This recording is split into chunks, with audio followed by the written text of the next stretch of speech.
Welcome to the Common Geeking Program.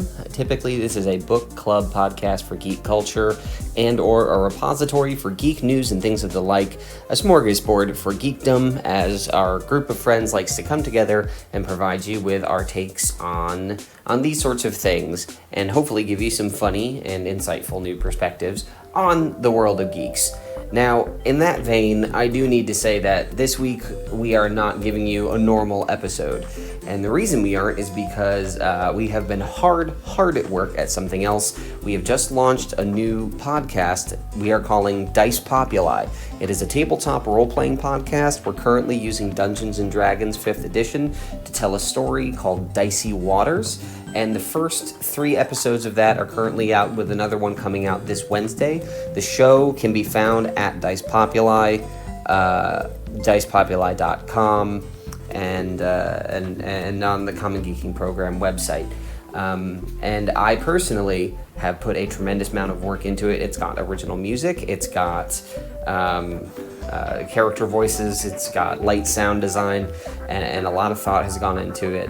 So what I'm doing, given that we didn't have the time to put a regular episode together, is I am putting the first 2 episodes of that into one little mashup. The first episode is actually in episode 0, which is an introduction. It's a very light, fun, and thematically compelling way to be introduced to the world.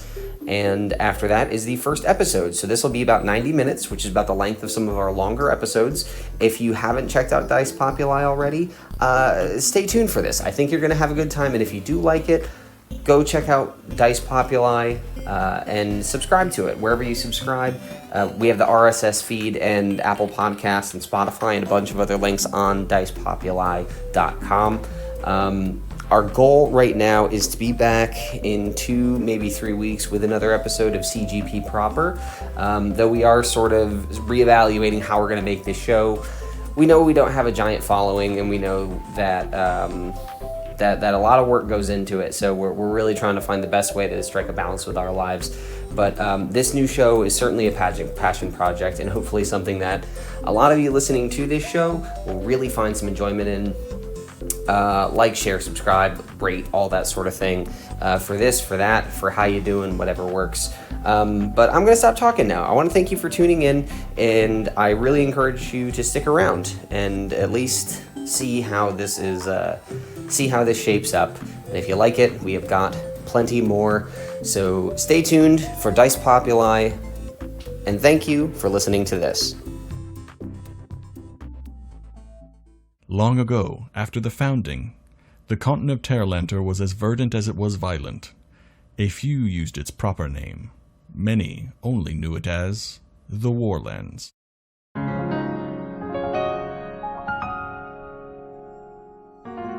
The Great Charm Offensive, as it was named, was a ploy to soften the peoples of Terlanter and to make ripe the land for conquest. They had built a great device, built in part by the newly available resources that Terlanter industry provided. The day came, the device was prepped, and it laid waste to the elven countries. A misfire. The device's true purpose is not wholly known, but what happened is only known too well. A mass dispelling of all magical items on the continent and an almost complete destruction of the Vitalis Highlands. It was rended from the land and shunted to the sea. A once verdant valley land, now just hundreds of bespeckled and small islands. A great magical storm known as the Tear encircles these islands, whose winds carrying grit, glass, and rock, gusting fast enough to rip the flesh from bone. In the fallout of the catastrophe, the continent of Terlanter fell back into chaos. Slowly, ever so slowly, civilization returned, as the forces of the Etritian Empire pacified the land. Having won its war and now having an abundance of prisoners, they found a solution.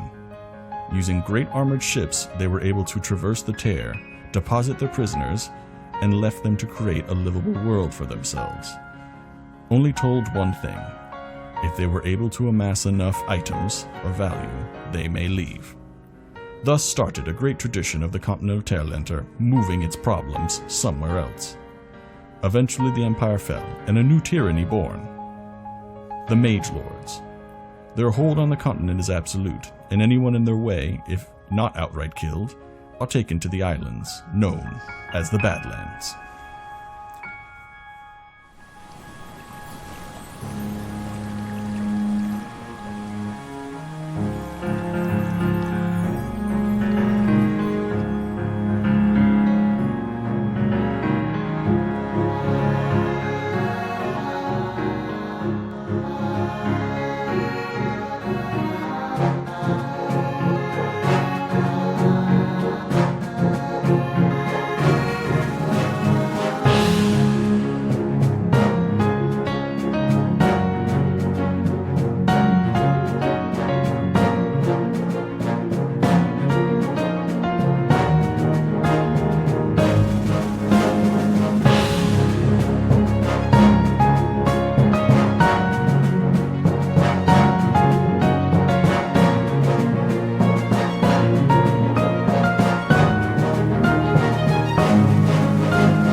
All right.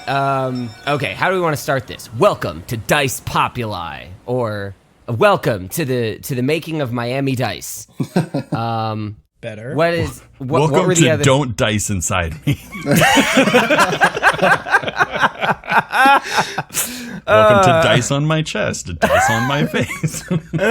Setting a strange tone. Here we are at the beginning. A new role-playing podcast bravely enters the scene, and incidentally, your ears. Thank you for welcoming us into your brains as we welcome you to our table. This is Dice Populi, though the name is apparently still sort of being debated amongst those of us on this podcast, and it might change any day. This is episode 0, as it were. We are going to explain who we are, what we're doing, why you should care, why you do care, and hopefully a few more questions that will give you a sense of what Dice Populi is. So, side note, for listeners who are familiar with Real Play podcasts and do not care to listen to this lovingly crafted preparatory content, you may skip to the first proper episode of the show without consequence.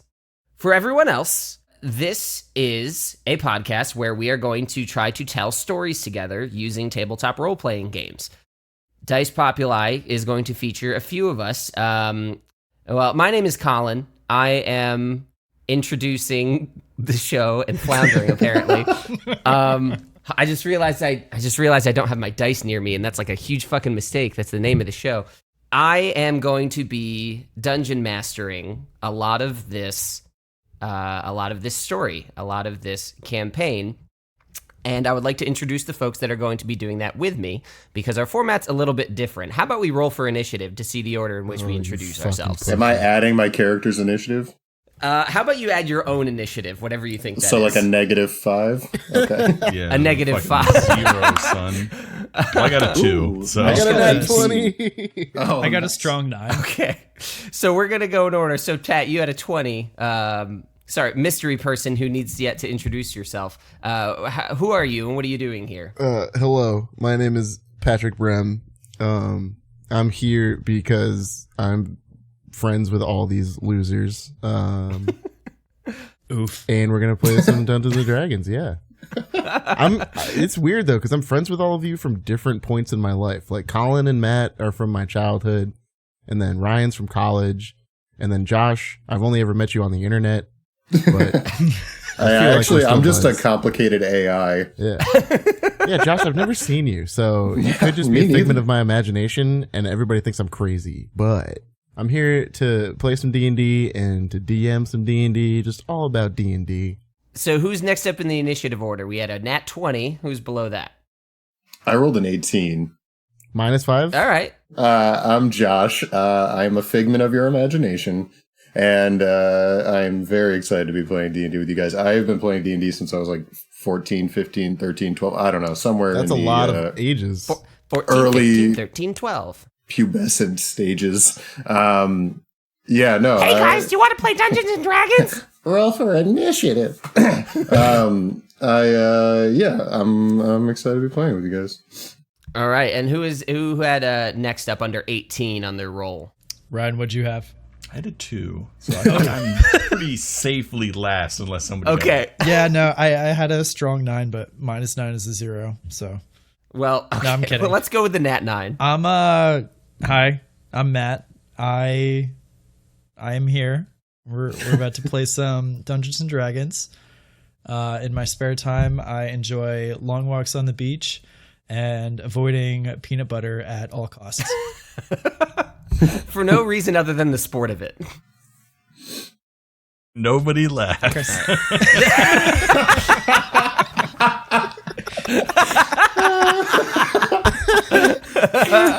Oh, I'm sweating. Ryan, here. I sympathize with you so much. We're the last in the initiative order. It's me. Hello.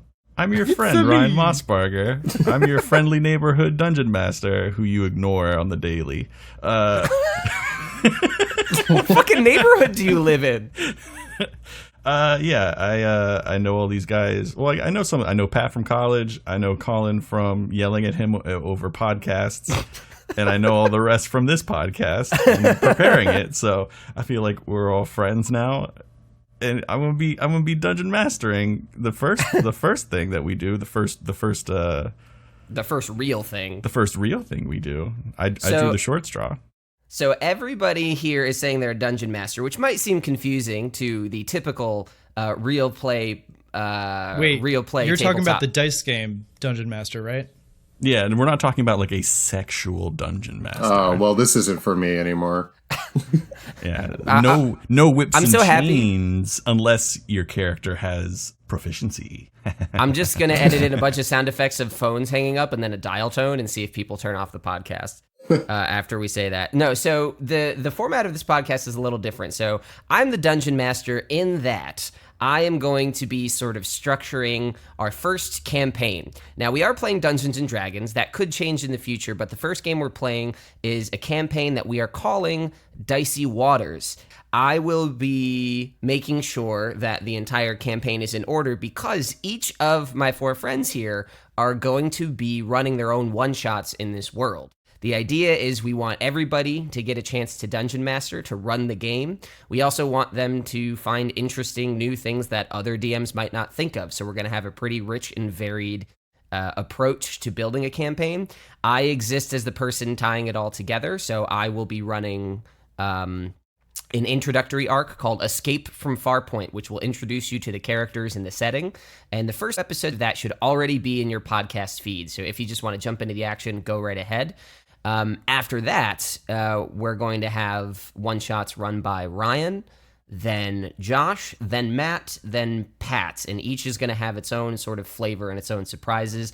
And I'm the only one who knows anything about them besides the folks running them, so it's going to be surprises for everyone across the board, and it's going to wrap up with me doing a final arc based on everything they've done. That's the format of the show. That's Dice Populi and how the Dicey Waters campaign is going to work. So why don't we actually get into the characters a bit? So the 4 of you each have player characters that you're going to carry through this campaign. Let's take the same initiative order as before. Pat, why don't you why don't you tell us what you got? Who are you going to be bringing to the table? So, my name is Locke, and I've lost everything I ever cared about. You see, I was wrapped up in some questionable enterprises, and I was really, really good at what I did. I wasn't anybody important, but I put my fair share of muscle. The problem is, that wasn't really who I was. I put on this stupid fucking voice to sound tougher and meaner, but really, I'm just a guy who's trying to put food on the table. I had a family, a wife, a daughter who meant the world to me. Well, mean the world to me. But I had to lie to them about what I did. If they knew I was some black-tied henchman, it would break their hearts. So, I hatched a plan to change my ways without her ever finding out. I was in real deep and couldn't just walk away. I knew stuff. They would have killed me. So whenever I was around the guys, I just started dropping nonchalant comments about some quote-unquote rumors I had heard from management. Things about budget cuts and downsizing. The idea was that this would rile up the troops to get everybody at each other's throats. But even the best laid plans go awry. I got caught destroying some merchandise, all the pieces started falling into place, and they figured out that I was behind everything. And that's how I got here. They pinned every single crime the Black Tide ever committed on me, claimed I was the mastermind behind the whole organization. So naturally, my wife found out, couldn't believe she was married to such a monster like me. She took everything, even my daughter, and left. Didn't tell me where she was going or anything, and now I'm stuck in this godforsaken jail cell. And scene. Holy shit, that was golf clap. That was fantastic. Right. So that is a compelling backstory. What's your character build in Dungeons and Dragons 5e? So Locke is a dragonborn eldritch knight. I don't know. Kind of? I didn't know that. Well, it's fucking. What's the base class that I have to fucking pick? Fighter. Fighter? Yeah, fighter. So he's a fighter, but then you spec into eldritch knight. He's got a criminal background, obviously, and he's a true neutral alignment because, like, he's not a bad guy per se, but he really only cares about himself and his family. Just because you are a bad guy does not mean you are a bad guy. Bad guy. Yeah. So, he's pretty cool though because I'm an eldritch knight. I got a bunch of cool spells and whatnot. So I think I got magic missile. I got thunder wave. I've got shield, false life, blade ward, shocking grasp. I can do a lot of stuff, and I got my breath weapon because I'm a badass dragonborn and whatnot. But yeah, he's got a soft spot because of his daughter, and Damn. he Very cares about the little ones, but he doesn't really give a shit about adults. All right. The younglings. Yeah. Oh, and I use a halberd as my main weapon because fuck y'all. Solid strategery. Josh, you've got a character as well, which that was a dumb thing for me to say, but why don't you tell me about it? Yeah, okay. Hello, I am Sir Edmund Montgomery Blackwood. I was born in the Elven Kingdom of Ilion, the son of the human ambassador of the Kasani people. Ramon de Santos was his name. We don't say his name a lot anymore. And my mother was the beautiful elven lady Maria Chantel. She was the cousin and first hand of the Queen of Ilan. My surname, Blackwood, is given to bastards and interracial children in Ilan, but we won't dwell on that. It's a sore subject. I grew up with 3 older brothers, but I was the runt of the litter. I was never the biggest or strongest, but damned if I wasn't the quickest. I ran, but I also learned how to hit back. If you can't hit the hardest, you better hit the most. So at the age of 25, I decided to serve the kingdom of Ilion in the best way I could, and I took an oath of the crown. I became a shield in the Royal Order of the Golden Bark. I used my cunning, swiftness, and force of sheer personality to establish myself in the ranks and be assigned to the Emerald Palace, the palace in the capital of Ilan named Chastain. I was still relatively new to the order when the invasion happened. The Empire of Kasan, for which my father was still the ambassador, had always been a militaristic empire. They were ambitious and ruthless, and when they invaded, my father upheld his oath to the Kasani government and returned to his homeland, betraying my family and leaving me and my brothers to try to scrape together some semblance of honor. The invasion was brutal and swift. In a few weeks' time, the capital city of Chastain was under siege. The royal family barricaded in the Emerald Palace. When the Kasani army stormed the castle, the ensuing conflict was brutal. My brothers were slaughtered protecting the royal family. My mother was shuttered in with the queen in her royal chambers. I rushed to defend her, but I wasn't fast enough that time. I heard her screams as they cut her down, and I will never forget the fear in her voice. I fled from the castle and made my way to my childhood home, packed up whatever I could carry, and amongst my belongings I included a copy of the royal family tree. Now, 75 years later, I still roam the world searching for an heir to the throne. I will find an heir. I will rally the people to overthrow the Kasani, and I will restore peace and order. Now, this next part is a little audience participation, so repeat after me. I am the shield of Ilan. I am the shield of Ilan. Righteous protector of its citizens. Righteous protector of its citizens. Bastion of its values. Bastion of its values. Paragon of its ideals. Paragon of its ideals. My legacy is my own, my destiny is Ilan's. My legacy is my own, my destiny is Ilan's. So here I stand, the light and dark. So here I stand. Here I stand in the light and dark. Alien's champion, its golden bark. Alien's champion. It's golden bark. Dude, that's fucking legit. It's so corny, and I fucking love it. Well, I fucking love you. What's the build of this extraordinarily theatrical character? Yeah, so I am playing an Oath of the Crown paladin for a fallen kingdom, so he's kind of has an oath to nothing, but, still lives up to the ideals with the faction agent background. He's a half-elf, interracial child there, but he is lawful good still. He upholds his oath whenever he can, trying to spread light in the darkness, and he is a dexterity-based paladin. Paladin's my favorite class, but I've never gone full Dex Paladin, and it's fucking dope. You never go full Paladin. I always go full Paladin. Or you at least go part Sorcerer, because Paladin Sorcerer fucking broke. Yeah, that's me. That's fantastic. All right, third in the initiative order, we have Matt. Who is it that you're bringing to our table? Hang on, I gotta go back to pubescent voice, Matt. Hi, I'm Maeve. Well, that's not my real name, but even I don't know that. My great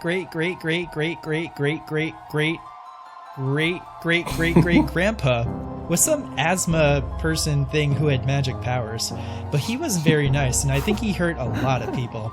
Anyway, I have magic powers too. I think that's why my actual parents left me with Miri and Anders. Anders was super gruff, but Miri was always super nice to me. She didn't think I looked funny. She said my horns made me special. She even gave me my best friend, Mr. Bear. I was so sad when I found out they weren't my real parents. Anders told me that I had another name and that I didn't belong to them. I was so sad. But I didn't mean to start the fire. I swear it wasn't my fault, and nobody believes me. The bad men took me away and said I was in a lot of trouble, but I didn't do it on purpose. And I'll have to remember Miri and Anders as Mr. Bear. And if I'm not Maeve, then who am I? Scene. Damn.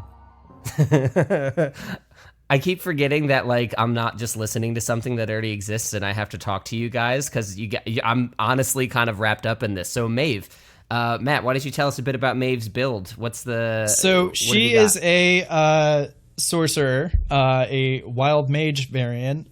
She has a little bit of a demonic background. That's why I made her a tiefling. She has a bit of a fear of fire due to her accidental lighting her family house. She tends to try to avoid combat, but she'll try to support others to the best of her ability. Fair enough. Last up, we have Ryan. It's me, a cult. It's me, a cult. I approve this new character choice. I am Cult. I have lived in the Badlands all my life. When I was a boy, I helped tend to my father's boat. I remember the scent of fresh fish as we would carry them to my mother. I had a good life. Like all things in the Badlands, it was not to last. My father grew ill, not of flesh, but of mind. Every day his anger grew, as did his lust for the drink. My life shattered the day he strangled my mother. He was regretful when his rage had subsided. It did not stop him from selling me to the temple. I hated him and the prison he sold me to, but it satiated my thirst for knowledge. I studied relentlessly, prayed for guidance, stole from the dark places I was told not to go. If I was to bring my mother back, I would need every dark secret, every whisper of power, every glimpse of arcana I could find. I found a ritual behind the leather binding of an old manuscript. If done, it would show me the truth of the universe. It required a living sacrifice to rend the fabric of the planes of their secrets. My father was an unwilling but fortuitous ritual component. I used my father's still living blood to draw the spell circle, and I slew him over it. I said the words of power, and the weave of reality split around me, and I saw into the vast oblivion. What I learned, what I saw, not only burned into my mind, but ravaged my body. Destroying my youth, I burned down that temple. I burned down my village. I burned down that entire island. We are just meat on strings. Puppets. Living, dead, in between. All the same strings. But now I will pull on them. And scene. Jesus fucking Christ. Nuts, dude. Wow. Holy hell. It took all of my willpower not to laugh when you said ravage My body. Ravaged my body. What's the build of Cult? So Cult's he's a multi-class. So his first class was Cleric, Knowledge Domain, as you know, trying to symbolize his search for knowledge, and then abrupt switch into Necromancer. So he's a bit mixed. It gives him some interesting abilities. I was given very poor stats, so I think it reflects kind of the crippling that happened to him. I only have one stat that has anything above a 1. There's some negatives in there. There's a lot of negatives. So because of his unique build, it allows him to wear armor. It gives him a lot of extra little. The knowledge domain cleric gives him a lot of little buffs and toolbox type of spells. He also, I'm human, but I took the variant human thing, so I took a feat and I gave myself Warcaster, just so he can wield a weapon and a shield and still perform the somatic components of a spell. But yeah, he's a gnarly guy. He's not very nice. I believe his alignment is chaotic evil. Yeah, it's chaotic evil. He's not a nice man. And he really likes to burn things, which I think it puts him at odds with Maeve. Yeah. Just all right. Yeah. So those are the characters that are going to populate our Dicey Waters campaign, and each the little bit of writing you just heard from each of them, you're going to get to hear a lot more later. So that's hopefully kind of exciting for you. So to get to like the housekeeping stuff, Dice Populi, we're a part of the Common Geeking Program. So the website for this is going to be commongeekingprogram.com/Dice Populi for more info.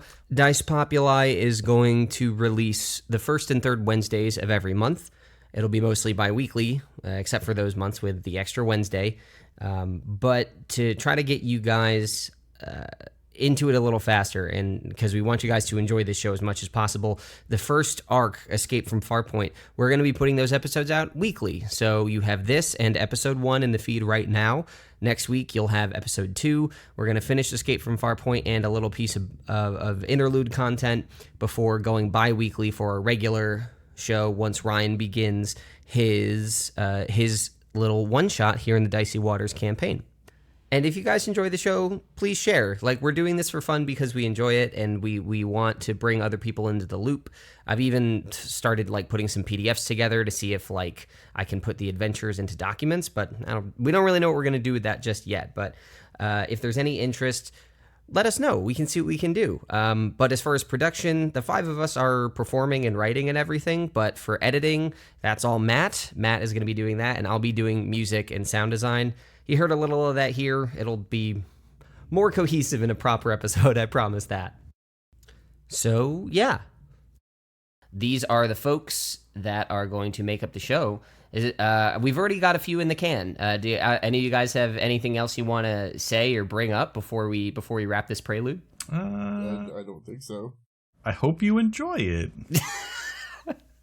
If you don't, tell us why you don't.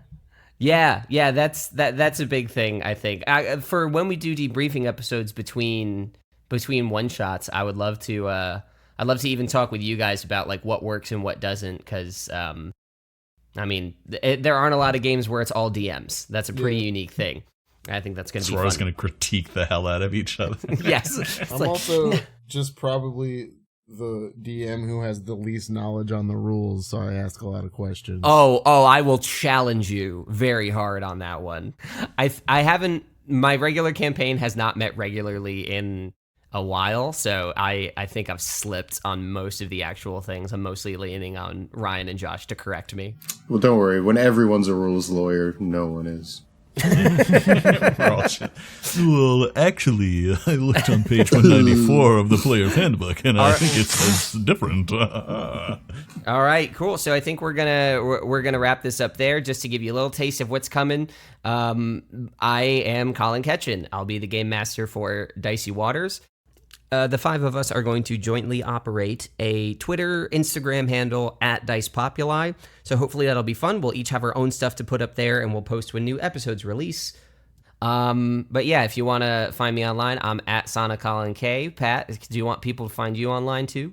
If they feel like it, depending on where you try to find me, it's either Pure Riffery or Patty Ice Official. I'm not gonna tell you which one is which. You just have to figure it out. It's a little bit of a clue. Roll insight. Josh, I'm guessing. How about you? Is there any sort of following you want to engage in? No. Matt? Negative. I not active on social media. And Ryan. I have a Twitter handle. I'm on Facebook and Twitter. You feel free to try and find me, you fucking suckers. But if you want to, if you want to get on my Twitter, it's Ryan RYAN _MOSSB, and then you should find me. I'll probably have like 2 other followers. All right. Get at me. Cool. So the Common Geeking Program page on Facebook is where we'll try to put out the most frequent updates, and as big changes come, we'll put those on commongeekingprogram.com, where you can find Dice Populi there. Thanks for taking a listen, and I hope that you enjoy the adventures.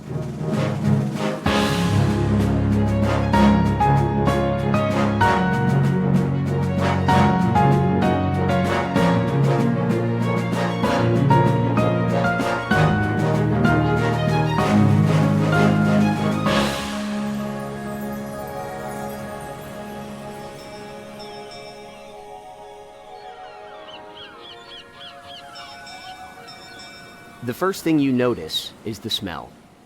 Sailing from the mainland in the stuffy lower decks of the galleon was a days-long test of your fortitude. A horrendous mix of tired bodies and unkempt facilities. You believed that this single sensory punishment was enough for your crimes, that banishment could do you no more harm than dwelling in the cesspool that has carried you to your fate. As you stir back to consciousness, your nostrils timidly take in the world around you. Fresh air signals that you have disembarked the galleon. On any other day and in any other place, this would be liberating. But the fresh air signals something more spirit-breaking even than your withering journey. Your sentence to carry out your exile has begun. Your freedom dubiously reinstated in this lawless place. As your eyes finally open, the truth sets in. Your life has been left behind, and your doom has begun. Welcome to the Badlands. This miserable string of islands has served as the Crown Mage Lord's dumping ground for the criminals his kingdom cannot handle. Thieves and murderers of the highest degree, malpractitioners of the arcane arts all roam this world freely. Survival is not guaranteed. Thriving is merely a myth. Left to your wits, you must carry out your sentence and navigate this tumultuous seascape. As you struggle to right your body upwards, your head knocks against a rusty bar, which you quickly realize is part of a metal cage. In a brief panic, you scan your surroundings. First, the grass brushing against you is unlike any crown prison you've observed, and the hills roll out from beneath you until they fade into the sea miles away. The bones of a torchlit shantytown surround you, with buildings and scaffolding resembling the hulls of old ships. Third, you are not alone in this cell. 3 cohabitants are lost in the slumber from which you have just escaped, only to find yourself behind bars once again. Locke, what do you do? I'm gonna look around. Do I notice anybody else in the cell with me, or is it just me? Yes, you do. You notice, according to what I just read there, you have 3 other people asleep in the cell with you. It's nighttime. The cage is barely lit by the torches that line the edge of the shanty town. So you can see in the torchlight 3 figures. 2 of them like pretty big, full-size men. 1 a little smaller than what you'd expect to see in a prison cell, of the kind of person you'd expect to see. I would like to investigate the cell to see if there's... Like, am I in handcuffs or anything? Am I chained to... No, you are not bound. You do feel very weak from your journey, pretty malnourished from the trip. Okay. I would like to investigate the cell to see if there's any sort of supplies or anything that I can use to make myself feel better, so... Yeah, absolutely. Why don't you go ahead, roll investigation. I got an 8 plus 1 for my investigation, which brings me to a 9. Cool. That's a kind of a sad first roll of the campaign, but let's see what we can do with it. So with a 9, you as you sort of try to push yourself to your feet, you feel a little bit lightheaded. You try to blink the fog out of your eyes, and the world around you sort of like slowly clicks into focus. You manage to support yourself against the metal bars, all vertical bars in a square cage, and it's not a very large cage, but you're able to sort of like across the 15-foot wall of bars, move around and get a closer look at your at your cohabitants. So the first person that you move to in the right corner of the cage, or the corner of the cage to your right, you see a human sitting there in sort of tattered clothing and is sort of like a rugged appearance and is sort of snoring softly. And you're able to determine that another man sits in the opposite corner, and the small figure, as you get closer, is a small girl in sort of a long, flowing, almost like nightgown T-shirt, also worn from the journey. Though you don't recognize any of these people from your trip in. You also notice on top of the cage that the bars do not complete. That there is technically a gap in the cage, but that gap is covered by a massive boulder. Okay. That is what you see in your immediate vicinity. Anything beyond the bars of the cage, you're still sort of having trouble focusing on the world around you. Okay. You're the only person awake. Shh. Amazing Foley work. Is there a way that I can climb up the bars and touch the boulder at all, or because they're all vertical bars, I can't really grab? He touched the butt.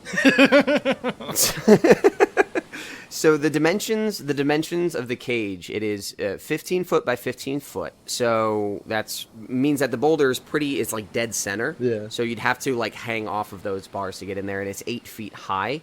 Do you know about how tall your character is? How tall Locke is? Mid 6 foot. Okay. So, I mean, it wouldn't be too hard for you to get up there, but given that you're pretty weary, if you want to if you want to try to get up there, I can resolve that if you'd like. But just to be clear, my character does not have any of his weapons or anything right now. That's correct. Yeah, starting equipment you don't have on your person. Okay. I would like to, I guess, try to get to the top of the cage, suspend myself, and try to like push the boulder and feel how heavy it is. Okay.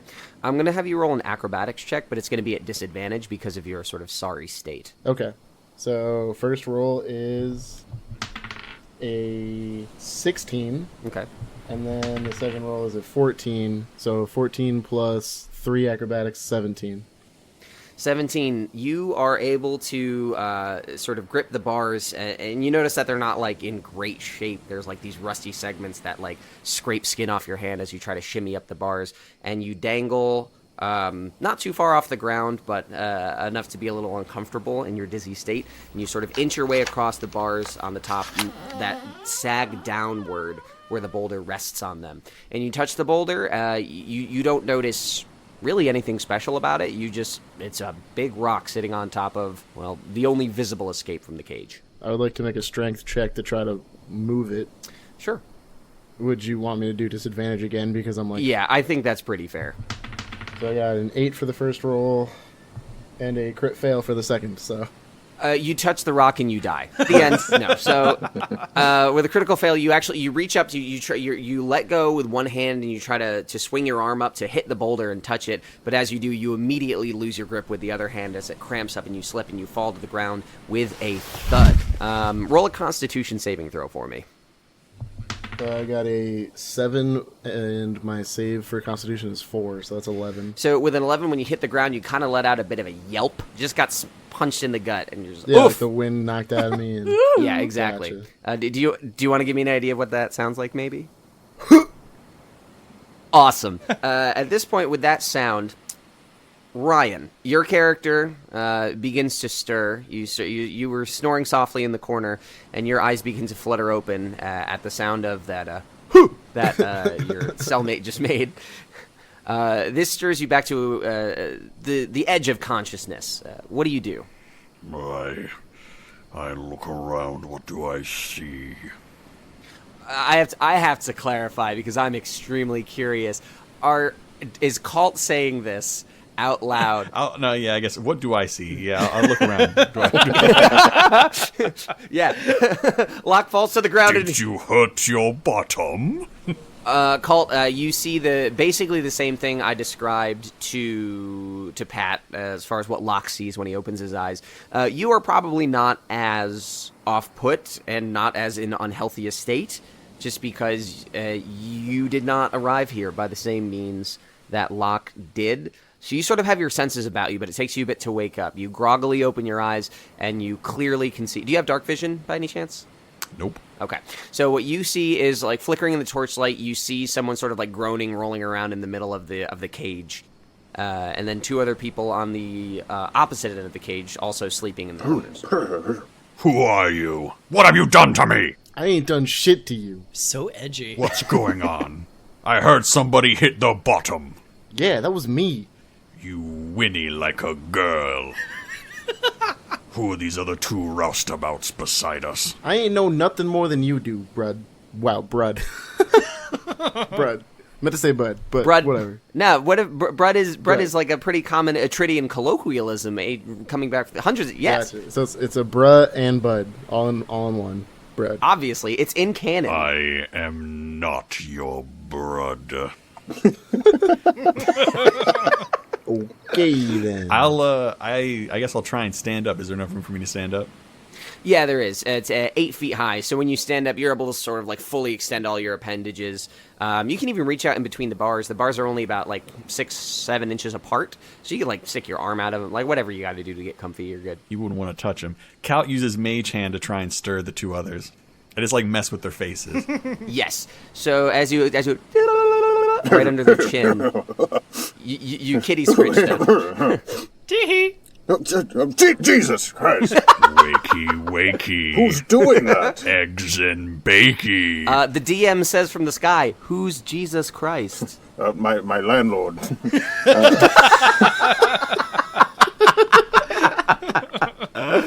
I got a question. So we're just like stuck in this cell. Would I just, as me being from the Badlands, do I like get what's going on? Is this like, oh, just leave him out here to die? Are we waiting to be like arraigned or something?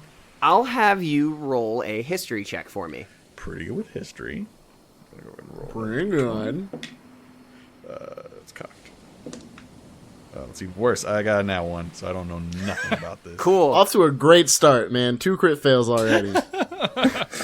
You forget who you are. No, so with a 1, you basically look around. You notice that when you stare out at the moonlight reflecting off the ocean, that the ocean sort of like bounds off to the horizon without any islands. So you were at the edge of the Badlands. You're not able to sort of grasp anything else about your location.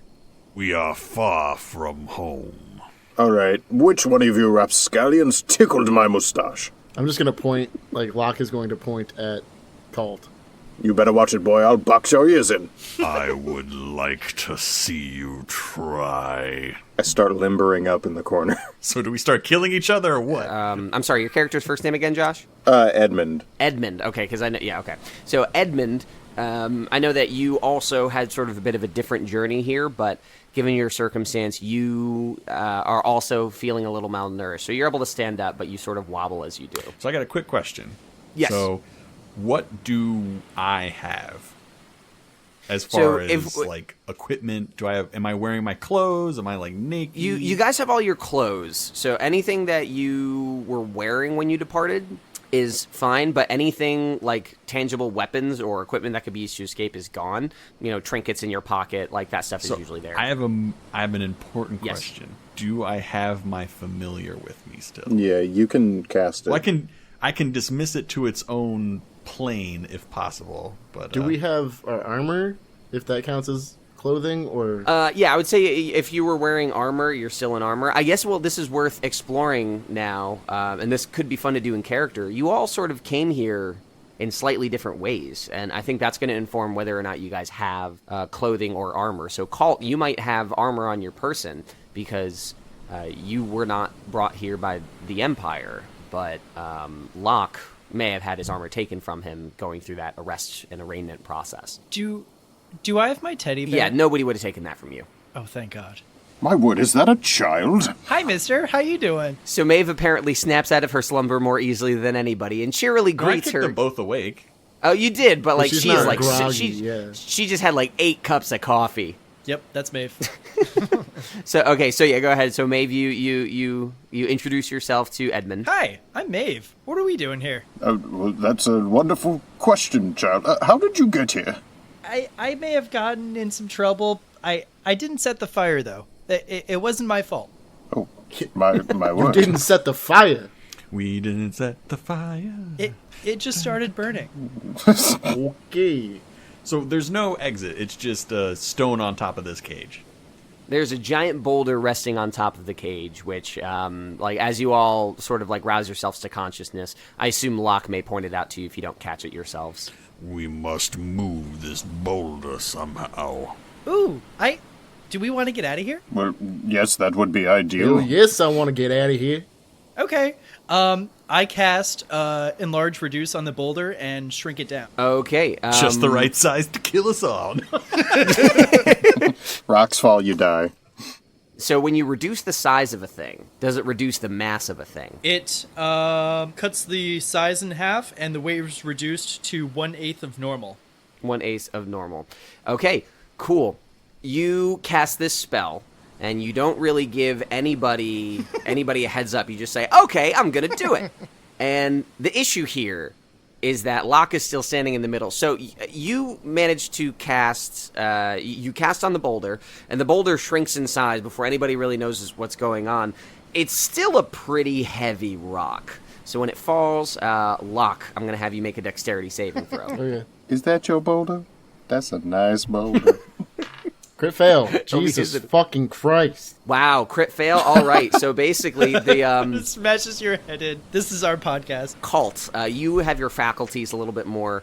They're a little bit sharper. So I want you to also roll a dexterity saving throw because you're closer to Locke than anybody. All right, I don't got good dexterity, so be ready to die.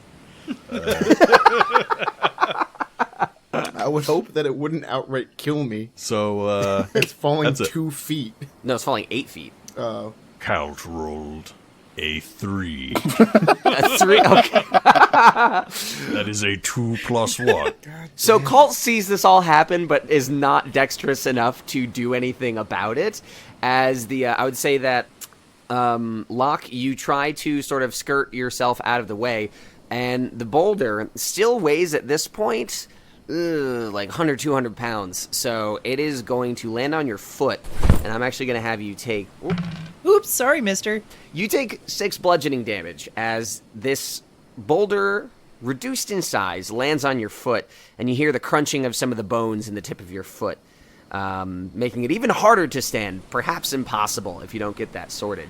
But yeah, 6 points of bludgeoning damage. Go ahead and mark that. Yay.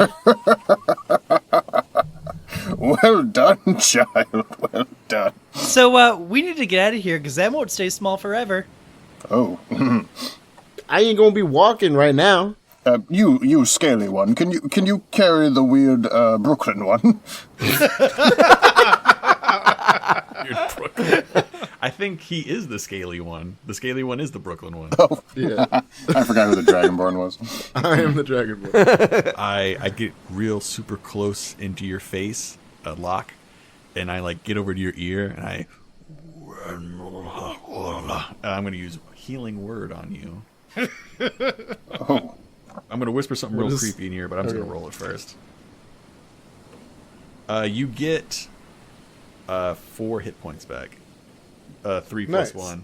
1. So I'll say you can restore those hit points, but I'm still probably going to treat your foot as being injured, so that may come into play if we're talking stuff like mobility. I may reduce speed or give you disadvantage or higher DCs on certain checks. So, but the boulder has fallen with a very loud thud as it like sinks into the dirt as soon as it hits the ground, and there is now probably about a 3 foot in diameter hole in between the ends of the bars right above you.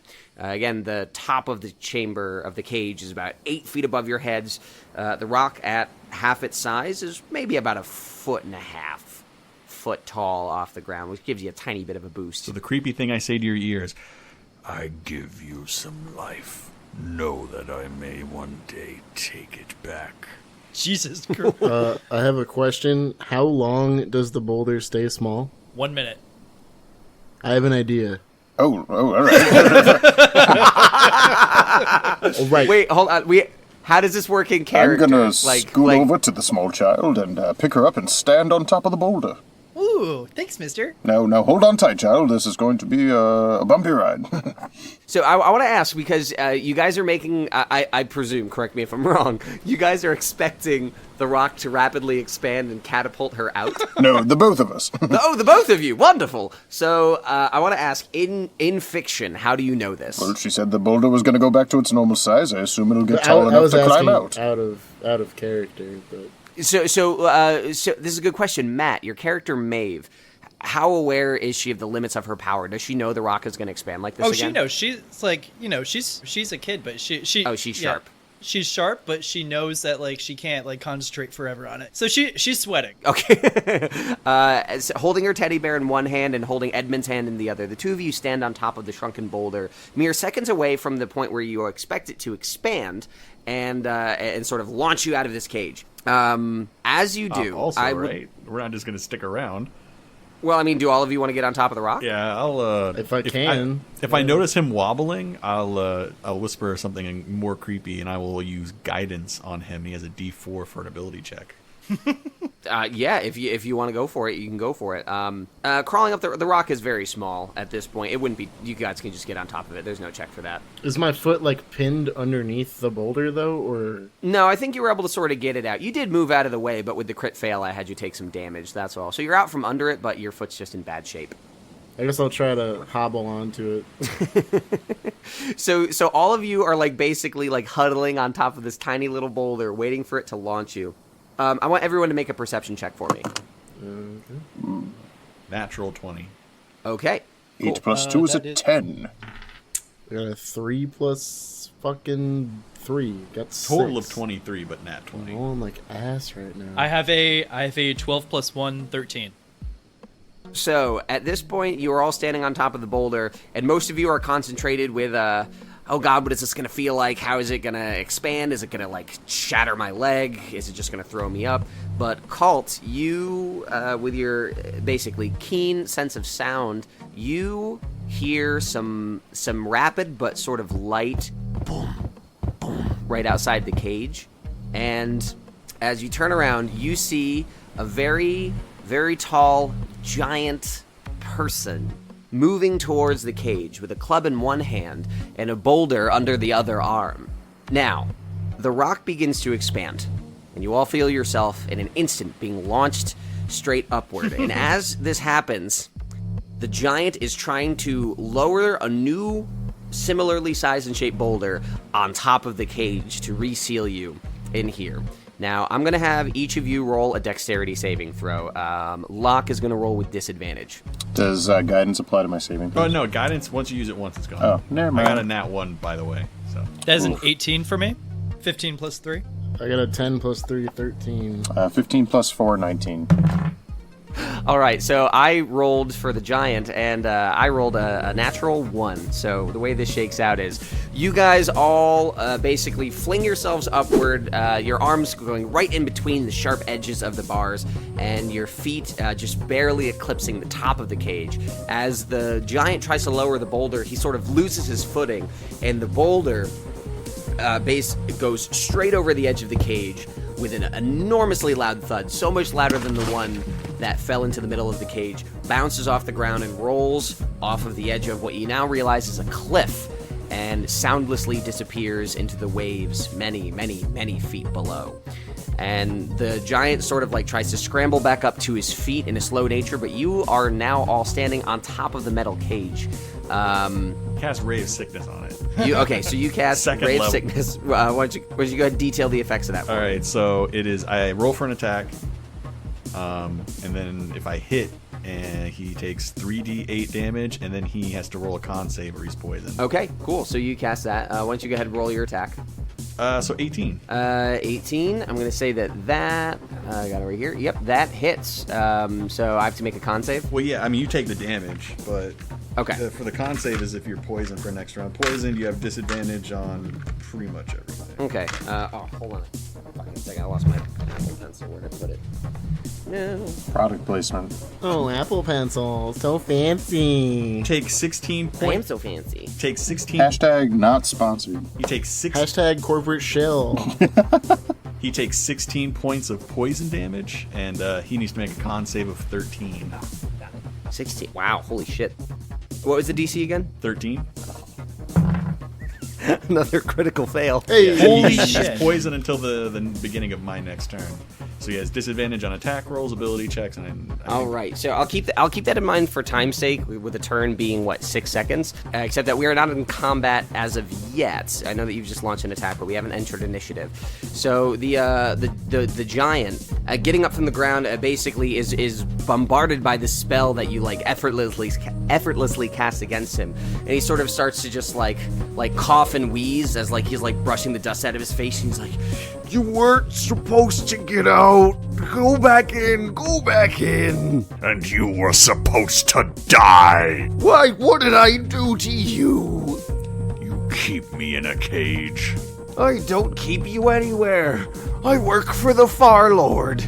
I do what he says. He keeps you there. I just need to go. He's not gonna like this. He's not gonna like that you're out. He won't. He won't. He won't. One death will pay for another. Can he help us at all? If I can again, I'm gonna. Oh, I mean, if you guys want to intercede, my character would want to kill him. Hey, mister, do you want to be friends? Who are you, you lovely little lady? I'm Maeve. I kind of put my arm in front of Maeve, stand back. I don't want to hurt you. I just want you to go back in. Go back in, please. But why? What's gonna happen? Belle gets in trouble. Belle doesn't like when he gets in trouble. Can we help you not get in trouble? I don't know. Go back in and I'll be safe. And you'll be safe too. You must choose trouble or death. I don't want to choose. I don't want to choose. I never want to choose. I'm gonna raise sickness him again. Oh my word. okay. Does a 16 hit? 11 plus 5. Yes, the 16 hits. Another 12 damage. 12 more. Okay. Next another con save. I'm 17 plus. Yeah, so yeah, he's sick. Yeah, 17 makes it. Okay. So, having taken another damage, he basically, at this point, as he was sort of whimpering in fear, he pushes himself up, uses his club to stand up on his 2 feet right as you cast the spell once again, causing him to sort of fall back right on his butt. And he's to him it's quickly, but because he's so big, it's it's almost like he's moving in slow motion. He sort of starts to scurry back to what you see is in between all these different cages, and there's a number of them. You see that there is there's a fence around this area, and in that center of the fence is basically a small overturned boat, and he seems to be sort of scurrying back into that little wooden shelter. And that's what he's doing as he's sort of whimpering, I don't want trouble and I don't want death. I just want to be left alone. and he sort of starts to move right back, moving in that direction. What do you guys do? Hey, mister, where are we? He completely ignores you. When we look around, are there other people trapped in these cages? I'm gonna have you make a perception check. Yeah. 14 plus 2, 16. So you look over the other cages. Now, in this area, there are 5 different cages, all sort of arranged in an arc. Yours is the closest to the cliff edge. The others sort of curve in the arc to get it slightly further inland on the edge of this precipice. In the middle cage, you do see a sort of sullen figure sitting there. There is some movement, so you presume that it is a living creature of some sort. Other than that, every other thing you see in a cage is sort of slumped over and motionless, and I'd say probably in each cage there's at least one thing up against a wall like that. I'm gonna try to get down off the top of this cage to some solid footing. Sure. I say you do that pretty handily. Are you still carrying me? No, I suppose I'd set you to the side. Okay. I guess I'll kind of crawl down. If you want to jump down, I will catch you. Oh, thanks, mister. I'll hop down as well, and I'll take an eye in the direction of where you said he was a giant? He is of giant stature. Okay, That's yeah, all you can tell. I'll so far. eye where he's going and see. I'll watch him as he leaves. So when you look over the area, you notice that in between all these cages and then the fence with the wooden shelter in it, it is a small open grassland. It's not huge, but it's just a little open field with these cages plucked on it. Each one having a boulder stacked on top of it, right on the top, just like it was on yours. and the sort of semicircle that the cages form all point directly toward the wooden shelter that the large fellow has just scurried off into. And are there any other shelters around, or is it just like this overturned boat, cages, and that's it? So this is where it comes to the description of the shanty town, and you don't have a great view of this. So when you look through the fence. The fence is pretty high. Like, we're talking like about 20 feet high, made of like jagged barbed edges to metal poles and like sharply cutting wire running across it in no really cohesive pattern. Beyond that, you see the shanty town, which is just like, you see piles of scrap, again, boat hulls and ship masts and sails used for curtains and canopies. There's basically a small settlement here, and you are fenced into this area with the cages. Seems like we're in a squatter's town, filled with filth. Well, that seems like a rather rash judgment, but yes, no, I would agree. It's not the nicest place I've seen. Do we have to stay here forever? Well, I ain't staying here for one more minute if I ain't got to. I would like to point out that Locke is the only one still on top of the cage. I don't know what the fuck we're doing. you know, despite all of your rage... Don't you dare finish that sentence. Copyright.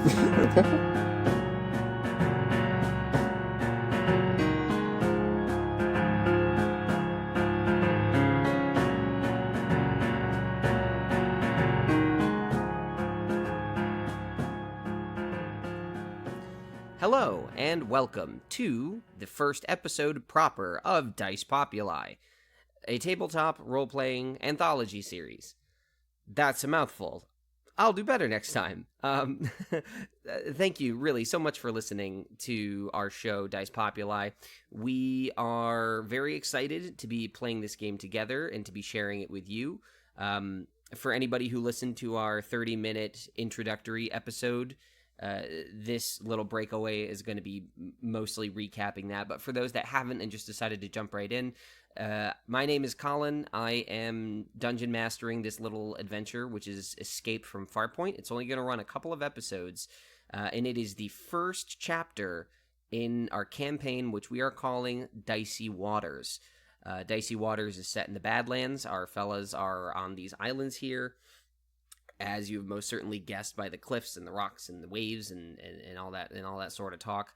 The story itself is written by me, but once we're done with this adventure, we switch gears and another person on this show will DM. That's going to be Ryan, and he'll be running his own story that he wrote, and every cast member you're listening to is going to run their own adventure inside the Dicey Waters campaign. My job is to sort of pull it all together and make it one big cohesive show.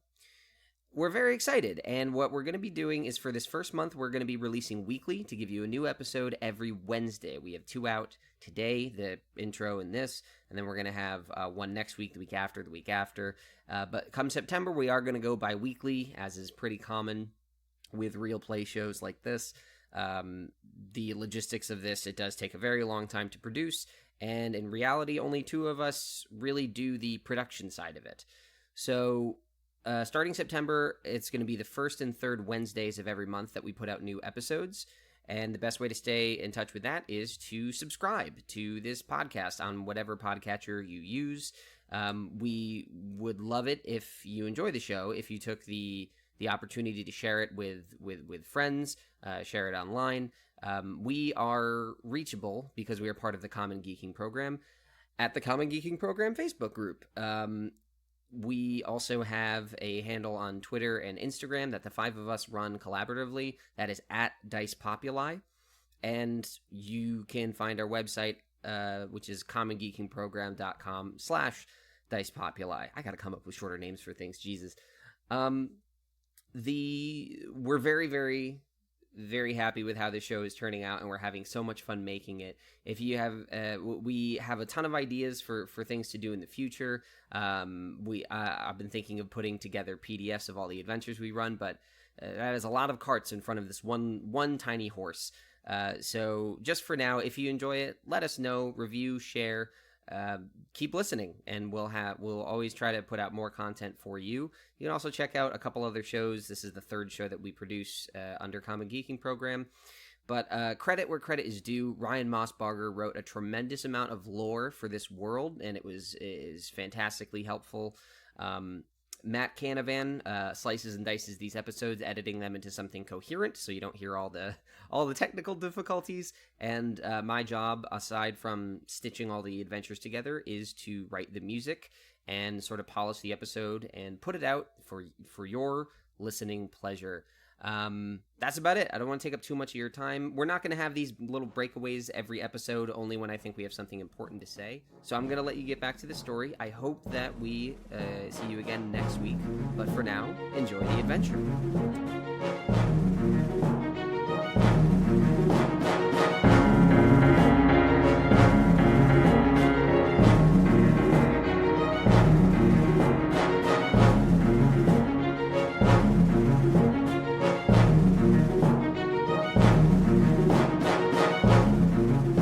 Colt is looking around.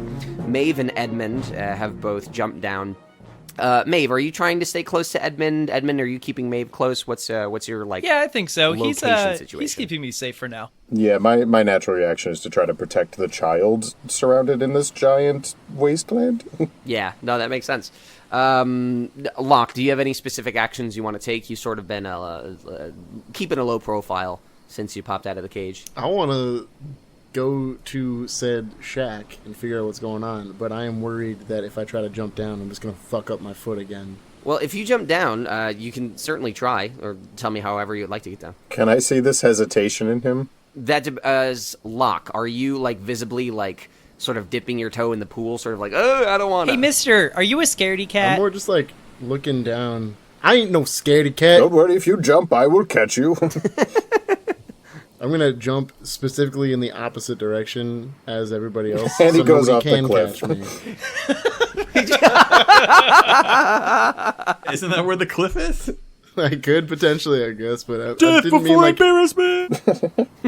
behind. I meant to the side, just so he can't catch me. I don't need anyone. As a pride thing. Yeah, so you hubristically slip down the other side. I'm going to say that you sort of gently let yourself down. I'll have you just roll a dex save for me. Nat 20, baby! About time. With a nat 20, you dismount with a perfect double backflip McTwists. No. So you basically slip down and you land on your good foot, and you don't really take any damage. You don't feel any pain. You just sort of brush it off and look with kind of a told you so expression at the folks around you. Told you I ain't need no body. Good, you made it down a small landing. Would you like a round of applause? Let's come and slay this simpleton and burn down this village. Cult is not winning any points with Locke, just to be clear. He's not trying to hurt us. We could help him. Yes, he seems rather simple, in fact. The guy's just doing his job, you know? His job was to imprison us. Well, I feel it was more just to move rocks. Yeah.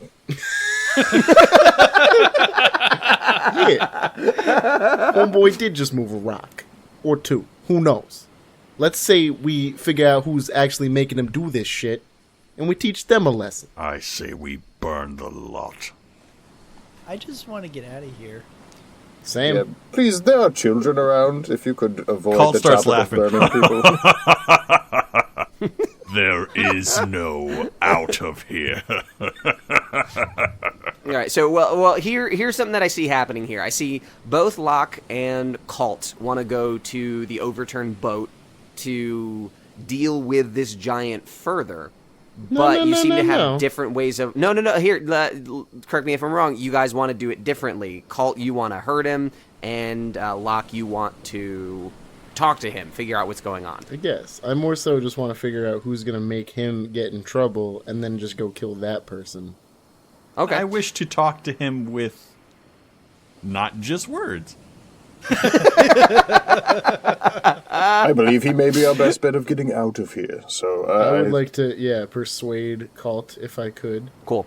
I would like to avoid interpersonal contests if I can. If it comes down to it, I'll have you roll a contest of charisma and persuasion. But if we can sort it out in role play, I think that would be more interesting. All right. Stay close, child, and let's see if we can't talk to the big simple man. Okay. I will stay my hand for a time, but the simpleton is on notice.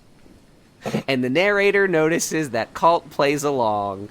So, how many? So, are you all moving toward this particular area? Yeah, sorry, what did he say his name was again? You recall that he was saying Bell over and over again. That seemed to be the only name. Simpleton was his name. Bell and Farlord were the two, like, proper nouns he seemed to spout. Future Tombstone was his name. Bell, we're so sorry for the occurrence earlier. Would you come out and speak with us, please? And then you hear some shuffling, and you see his sort of shadowy figure move in the dark overhang of the wooden hull, and you hear sort of murmuring out from there. I just don't want trouble. I don't want trouble. Oh, you're not in trouble, dear boy. Come. I'm going to have you roll Persuasion. Persuasion is a 9 plus a 5, 14. With a 14, he looks out and he sees you, but then he also sees the sort of menacing visage of Colt standing next to him and says, like, You hurt me. That's trouble. I don't want to be hurt anymore. Oh, he was just scared of you, dear boy. You're so large. Don't worry. Maeve extends a hand out to him, and it's like, Come on, mister. Coupling that with Josh's roll, Bell's hand sort of extends out and he says to you, Bell just wants friends. Bell just wants to be happy. and he like is sort of whimpering as he extends his hand out, and as his hand enters the moonlight, you start to see how big he actually is. And standing easily over 12 feet tall, with like sort of like ashen skin, nearly white, his long gangly fingers reach out to you, Maeve, and when you reach your small child hand out to his, it barely covers the tip of one of his fingers. But he has extended his hand to you in goodwill. Mister, how'd you get here? Bell looks down at you and he says, Bell works for the Far Lord. Bell's been here a long time. Okay, well, how did we get here? I saw ships, I saw boats, I saw bags. I see so many people come and go. Did you come on a boat? Bell hasn't been on a boat in many, many years. I miss the ocean. My character would like to lean close to whoever's I'm sitting next to or standing next to and just be like, this guy fits on a boat? We're gonna need a bigger boat. Roll plus jokes. No, so as you say all this, Bell starts to smile as he revisits the thoughts of the ocean. And he sort of like gets sidetracked now, thinking of those thoughts, and sort of loses his trail of answering you. After saying Far Lord, he just starts talking about boats. No, Bell, over here. No, this Far Lord you speak of, is he a nice man? Is he nice to you? Bell, like his mouth kind of like gloms open and closed a few times as he thinks of what to say. And as he's doing that, you start to notice, you've heard it ambiently now, but it comes into focus that there's sounds of clashes coming in from the heart of the town, which you can't see, and the clanging and the shouting has just like seemed sort of like background noise with the breeze of the ocean. But now you hear on top of it, Yes, fight for me! in the background, and Bell winces, and he's like, He doesn't sound nice, does he? Well, no, I suppose not. So, Bell. Where do these boats exactly come in? You catch my drift? Get it? Oh, good lord. and Bell starts to shrug, and you all hear a voice much more low and sharp than what you've been hearing out of Bell. And coming from behind you, somebody says, "Come on, do you really think he knows where the boats are coming from? Listen to him." Colin, you're in this game?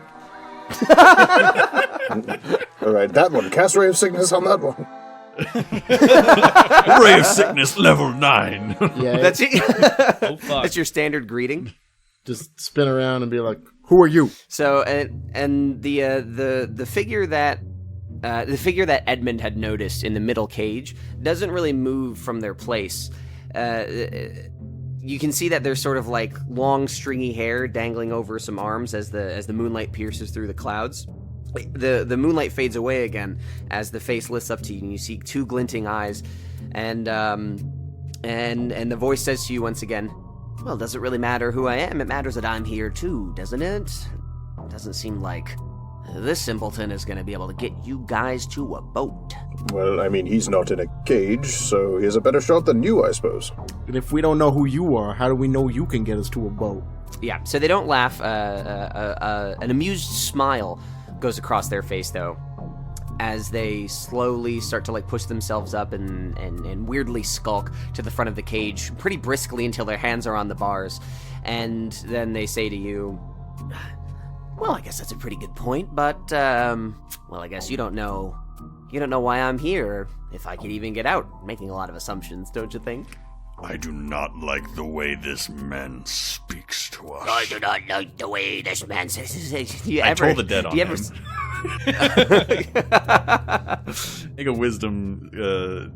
Make a wisdom saving throw. I don't want to say the modifier, so I'm not going to say what it is, but it does pass. It comes out to, it comes out just above that, so he succeeds the throw, the save. Okay. Nothing happens. Yep. So basically, you try. Was this like a somatic spell, or did you have to say anything? It's a verbal and somatic. I'd have to do something with my hands. Okay, so after your gesturing continues, he said, well, it seems like it's going to be a waste of time. I'm sorry, I'm being cryptic. I guess I get that way when I meet new people. You can call me Bait. I don't like the sound of that. Yeah. I swear that's nothing apocryphal. First name Master, last name Bait. You could be rather handy. You may call me Jerkoff. What does that mean? We're cutting that out in post. No, that's staying in. That's gonna be that's the trailer right there. Fuck. So Bait, let's go of the let's go of the bars and sort of straightens out their back, and you can see they're sort of a pretty skinny person. You can't really make out any specific features, but they are swimming in the robes that they wear, and they say, well, I guess there's no two ways about it. Yes, I'm in trouble here too, but I can tell you I've had plenty of lovely chats with Bell, and tragic family history aside, he's not going to tell you anything interesting about this place. But I suppose you're a step further than I am, being out of your cages. Maybe he could be of more use to you. How long have you been here, mister? Oh, well, my sweet darling, I'm afraid that longer than I can count. Can you not count that high? They grimace at you. And look back up to everybody else. It's like, wow, you guys are all a bit of a feisty crowd, aren't you? I was kind of hoping for a little more peaceable interaction amongst my first visitors. Speak your peace and be silent. All right, my piece is that I want out of here too. That Far Lord has something that I want, and if you can get me out of here, you can help me get it.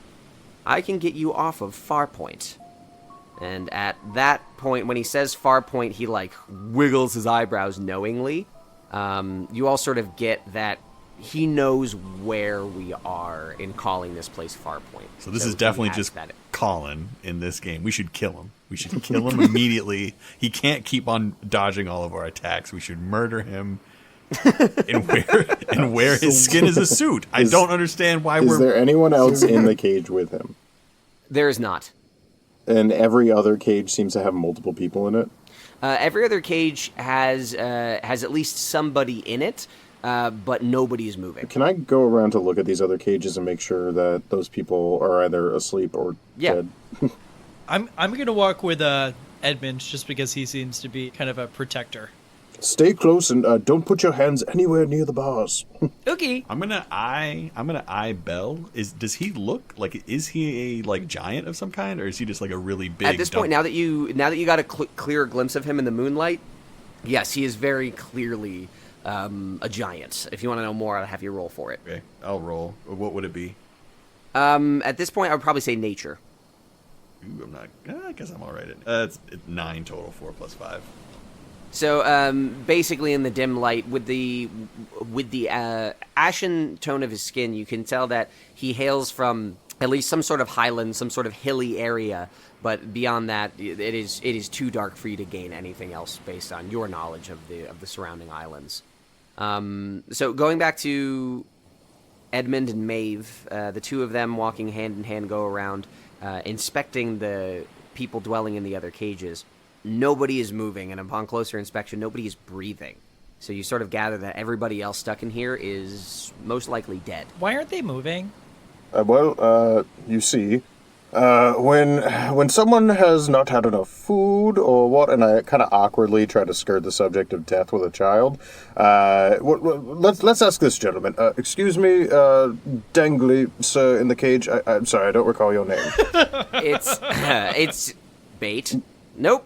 Jerk-off. Why does everyone call me Jerk-off? I don't understand. I'm sorry, Bait. What happened to these less fortunate souls? What happens to anybody when you're not given food or water for days at a time? You go really, really hungry. Would it be fair to say that you, having been here for quite some time, are really, really hungry? I mean, it'd be safe to say I'm pretty much always hungry. An insatiable appetite is just runs in my family. But yes, I could definitely do with something to eat before I collapse. So now, if they all died from malnutrition, why are you still here? Everybody seems to be around at different tenures. You really think that I'm the first person to be placed here in this dump? No, but you're so far the oldest person we have found here. Oldest resident, with the exception of the lovely Belle. Wow, that's quite a way to introduce yourself to someone. Call them old and gangly. Wow, you guys are just winning on manners across the board. Now, I'll tell you what, if you let me out of here, I'll be a little more eager to cooperate, but I'm getting a little antsy now that my only prospect of escape is just sitting here and insulting me. My word, I think the boy has a spat of disagreement with us. Well, I suppose it would only behoove us to have more hands. Does anybody oppose to trying to release the fellow with the long, spindly hair? I'll saunter over, I suppose, and see how they get along. If they seem like they need... Hey, mister, are you going to help us get off the island? Well, if you can help me get out of this cage, I need to make a little pit stop, get something from a friend of mine, and I'll be more than happy to take you anywhere you would like to go in these lands. Can I roll insight on this motherfucker? You see, Yeah. I thought you said that the Far Lord had what you wanted, and if he's your friend, why are you in this here cage? So, at this point, and I hope this resolves your request for an insight check as well.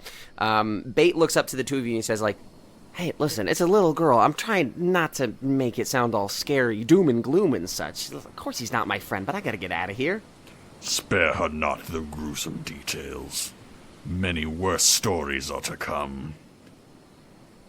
Okay then, little girl. Well, let me tell you, I hate Farlord Barclock. He is my worst enemy. He runs this cesspool of an island and takes all the repository filth and grime from the remnants of the Atridian Empire, and he basically runs, I would call this sort of a slave barge of an island, and if I don't get out of here with what I came for, I'm going to end up dead in this cage just like everybody else. So if you could convince your friends to play nice, I would love to help you out, but I must say, I am a little bit stretched thin. Can use a wafer or something to hold me over, but I am not here to fight you. We could kill the giant and sup upon its flesh. Well, now, okay, hold on. I'm not about that one. Bait sort of like shrugs at that suggestion. I sense a softness in you all. All right. Do you not know where you are? I will help get you out of here. It's like, all right, wonderful. Now we're making some progress. I'm sorry, guys. When I'm low blood sugar, I tend to get a little... and he shakes his hands. All right, listen, now, I saw that you managed to do something pretty creative here with your boulder. Why don't you just hit mine with... Oh, why don't you just hit mine with it? Let's get it going. Let's get it moving. I'll step out of the way so I don't end up like your friend here. I don't know. I'm kind of nervous. I agree with the young girl. What is making you nervous? How can I set you at ease? How can I help? Now, you willing to murder a man and be locked in this cage in order to get some item from him, but we don't even know what this item is. And he upon exhaling sharply, he looks up and he sort of like gazes past you all and looks at Belle and he's like, I feel like I was having more wholesome conversations with you. Stop winking at the camera. So you said your name was Jim Halpert? Roll for pranks. Perhaps the simpleton could be of assistance. Wouldn't have to waste your magics, young one. Do you go over and solicit Belle? I wouldn't. Colt wouldn't, but he would offer that as an idea. Okay. He's still on the, like, we should murder and maybe eat Belle. Okay, train. that's fair. Excuse you. Hey, Mr. Bell, can you take the rock off his cage? Bell sort of crawls out on all fours, and and even on all fours, he's still much taller than all of you. And he says, Bell's already in trouble. If I let out the strange man, I feel like it will get worse. Oh, come now, Bell. That's not the attitude to have. You must look on the bright side. No, say Bell. That's a lovely name. Where did you get it? My parents, I think. It has a lovely ring to it. And he kind of like side-eyes That was everyone. a very good pun. Thank you.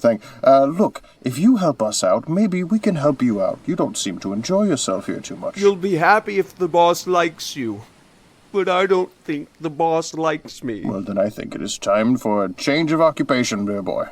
all right. And at this point, Bell starts to get a bit more of a smile, and he pushes himself up. He's still sort of like hunkering over as he gets to his feet, but he is a little more open body language, like he's sort of relaxed a bit. As you start to say these things, you're clearly having a positive effect on his disposition. Well, that's the spirit, Brave old chap. sickness note. You want me to move the rock? I think that would behoove everyone. Don't you folks agree? Uh-huh. Yes, that's right, Bell. Look, everyone is in agreement. We're all happy.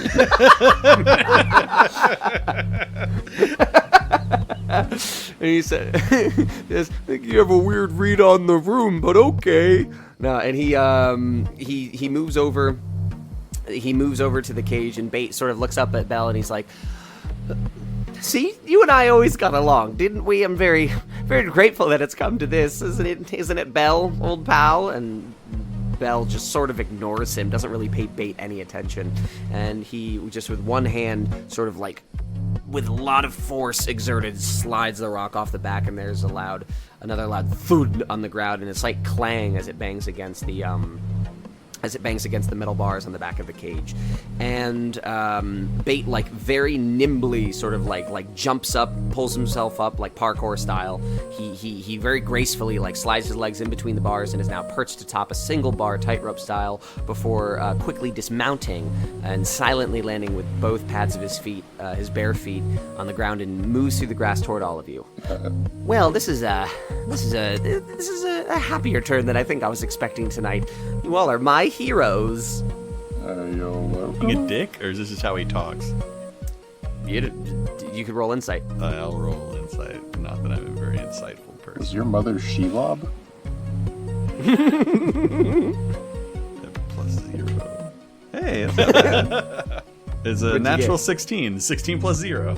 Cool, 16 plus 0. At this, you get that Bates just sort of a weird dude. It's not like you have a read on everything, but he's not really being facetious at the moment. Okay, I thought you were just being a sarcastic little bitch. No, he's just a weird dude. Yeah, I'm gonna make sure to put distance, like kind of position myself between him and the small child. Now, upon him getting out, you do notice that there's been a little bit of a change in the sounds coming from the distance. After the loud thud, the raucous partying and belching and drinking and yelling, for just a moment, it stops. Bell worriedly looks up at the rest of the camp before yanking his head back down, looking at you and saying, I'm in trouble. They know something is wrong.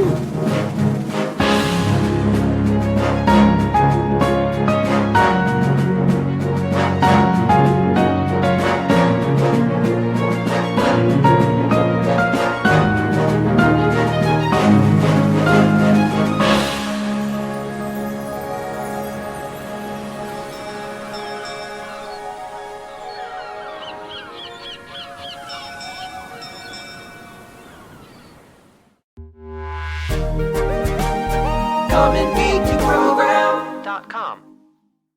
5 seconds. So don't dice inside me. Do dice inside me. Dice inside me, please. Electric Boogaloo. I still like Dice Me Amadeus. Don't shove your dice inside there. Fuck. Dice. Dice in every Dice hole. over my chest. Dice means dice. Dice me on the ass. Money dice. Dice. I want your hot dice all over my tits. It's two on the nose. Whoa, Colin. where's the fucking Where's your tits sense coming out of here? Where's your Yeah, sense of man. innuendo and You just tact? went straight to tits. Blow your dice in my face. What the fuck? See, that has tact. That has like a certain je ne sais quoi. That I'm Leave just not some of it getting. to the imagination with that one. Yours, you're just like, yeah, let me spray your dice all over my tits. It's a spoiler alert, dude. You gotta let people dream a bit. You're good. It's Let's okay. make right dice together. Dice me harder. Oh, dice me in the ass. All right. Let me dice over your feet. Okay. I'm recording. That's a special I'm kind of recording. role play. Oh, I'm Let us also bring back the recording. chronograph of this world. Smell Okay, me dick yes. your dice. Changes not what I typed. you. Bullshit. Smell me dick your dice, eh? You got your dick on my dice. Oh, hot diggity. What the fuck? Fuck.